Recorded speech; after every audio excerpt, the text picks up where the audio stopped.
I'm like as pale as my bookshelf. This is ridiculous. Hey, what's up you guys? My name is Amber. Welcome to my channel. Today we're going to be taking a look at When Dimple Met Rishi by Sandhya Menon. So the book is about Dimple Shah and Rishi Patel, who both come from very traditional Indian families. However, whereas Rishi is very intent on following his parents' wishes and being the perfect Indian child, Dimple is very much so not interested in following into the footsteps of diving into an arranged marriage and just living as a housewife her whole life. She has plans on being her own career woman and isn't sure if she ever even wants to get married or have kids. So the book starts off with Dimple, who wants to attend a summer program at San Francisco University, doing an app coding competition because her passion in life is coding and that's what she wants to make a career out of when she goes to Stanford at the end of the summer. Rishi does not really have much interest in coding or anything. His true passion is artwork, specifically comics, but he has pushed that to the side to go into engineering because that's what he thinks his parents want him to do. However, Rishi is also going to this what they call InsomniaCom, which is the app coding competition, because Dimple and Rishi's parents were actually longtime friends and have arranged for them to be married in the future. While Rishi is very well aware of this and knows exactly what Dimple looks like and has an idea of what he thinks their life is going to be like, Dimple has no idea of this development whatsoever. So her parents send her off to InsomniaCom to meet Rishi without giving her any warning. So their first meeting includes Rishi coming up to her and being like, "I can't wait to spend the rest of our lives together," jokingly. But when a stranger comes up to you and says that, it's not the most reassuring. So she ended up throwing her coffee in his face and running away. And then they each find out that their parents knew each other and that they were actually supposed to meet. Rishi had no idea that Dimple did not know about the whole development, so he definitely, thankfully takes a step back and is like, "Hey, you know, let's kind of just try and be friends, you know, we'll see how that goes." And Dimple reluctantly agrees, and they end up developing a relationship throughout the entire time. At first to Dimple's dismay, because she didn't want to have anything to do with him. She's like, "I did not come here to find like a future husband. I don't want to get married. I don't want to get married to somebody that my parents want me to get married to." So she like doesn't want anything to do with him. And then they end up being paired up as partners for their projects. So she doesn't have any choice but to at least be civil to him. And then they end up developing a friendship that develops in something more, but neither of them are quite sure how to feel about it. And so the rest of the book is about their process through the InsomniaCon and their relationship with each other, their ups and downs, and figuring out how they feel about each other and their familial obligations. I really thought that the book was quite cute. It was not in any way a forced relationship like what you would imagine it would be when it comes to, you know, arranged marriage, or potential arranged marriage, like nothing set in stone, thankfully. At least not that they've like discussed.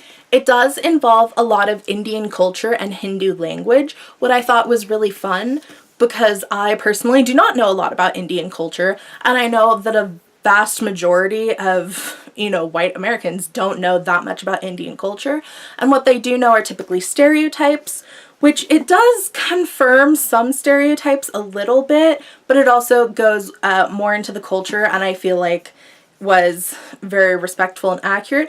I'm assuming, I believe the author is Indian herself, so like she knows what she's talking about. I'm over here like, yeah, I think they didn't agree. Like, no, it's actual representation from somebody who's actually from that culture. I do wish that maybe at the very back of the book they had a glossary of all the Hindu language that was discussed, because a lot of it was either well, some of it was either actually explained as to what it meant or there were context clues so you could kind of figure it out, but it would have been nice to be able to just flip and be like, oh, that's the actual definition of that word.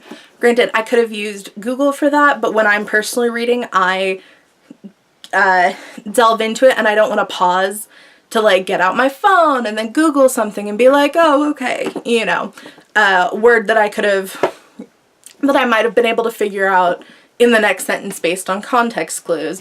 It'd be nice to be like, oh, you know, you're reading, flip, oh, that's what that means, cool, and then go back to it. However, it's a book about Indian culture, and when they use Hindi, they have no obligation to provide an index or a glossary describing any of the words. That's my responsibility as a white person who doesn't know what it means to look it up. So it's a double-edged, you know, it would have been nice if they had a glossary, but also, like, check my white privilege. They shouldn't have to put one. It was a little bit longer than I feel like the average YA read, kind of thick. It was almost 400 pages long. So you go through, which is quite hefty for more of a fluffy young adult read. But I would definitely recommend one if you feel any pressure from your family based on who they want you to be and what they want your future to be like. And then two, if you are of Indian descent, I think it would probably be fun to read to see some representation, because there's not really much representation other than like Raj on The Big Bang Theory, and that's not, you know, really much representation of the culture at all. He's just an Indian character. Or if you're looking to expand your reading tastes and read things with different representation, that's also a good reason to read it. It was long, but it was really easy to get through. I got through it in like a week, and only because I was busy doing other stuff, so I couldn't binge read any of it. But the chapters are super short, only a couple pages a piece. So like what I personally do a lot of the times when I'm reading, if it's shorter chapters, I will read a chapter and then like watch a YouTube video, and like read a chapter, watch a YouTube video, to get multiple things accomplished in one bulk amount of time. So I found, especially with this book, that system worked really well because the chapters were so short that I could just finish that in a couple of minutes and then watch a couple minute YouTube video and then do more. Or like I would do, read a chapter and then do a little bit of video editing, and then read a chapter, do a little bit of video editing, depending on like what I had to do that day. But yeah, no, I thought that it was a really cute read, great representation. Definitely give it a go. If you'd like to check out any more of my book reviews, you can check out this channel. I have some already posted and will be posting more, of course, or my Instagram account at AmberCaitlinReads. I post a lot of written ones on there, and I will have to say, a lot more literate on paper. Still getting used to being on camera and then actually vocalizing what I'm trying to say.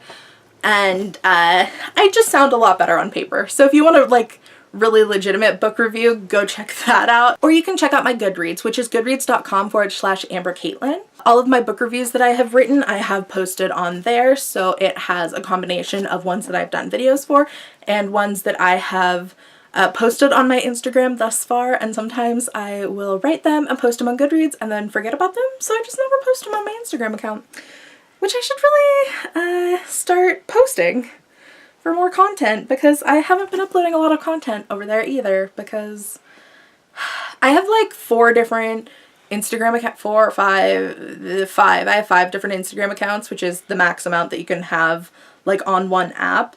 And it's like, I was trying to do it as a motivator for myself. So like, oh, if I have a Bookstagram account and I have an art account and I have a makeup account and then like my personal, and then I have one for like a side business that I'm doing, it'll make me more motivated to actually create more content to be able to post. And it kind of works sometimes, and then sometimes I'm kind of just like, I don't care, I haven't posted in like 4 months. It's not like anybody's cares. So anyways, yeah, go ahead and check out When Dimple Met Rishi. Oh, also, I personally got my copy off a book outlet for a super discounted price, so you may be able to still find it on Book Outlet. I was going to say Goodreads. You may be able to still find it on Book Outlet, and if not, it should be at your local bookstore. Thank you guys so much for watching. I had a blast hanging out with y'all.